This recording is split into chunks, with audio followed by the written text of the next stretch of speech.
Hey guys, welcome back to our channel. In this video, I'm going to walk you through the steps on how you can sell on eToro.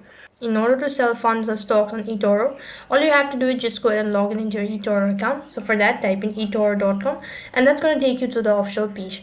Click on the toolbar icon located in the top left hand side, and on the other half, you'll be able to see a drop down menu. So from there, you have to go ahead and tap on Discover. As soon as you click on Discover, you'll be taken to the next interface where you need to go ahead and select the asset that you wish to sell. So after that, on the other field, you have to go ahead and select whether you want to buy or sell. So click on the sell button and exactly enter in the following information, the amount and where you're actually selling and all that. Now you have to go ahead and select the currency type and all that.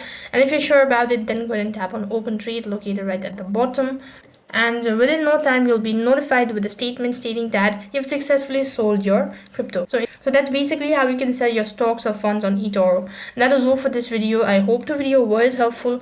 Make sure to like, share, and subscribe to our channel. Thank you for watching. See you in the next video.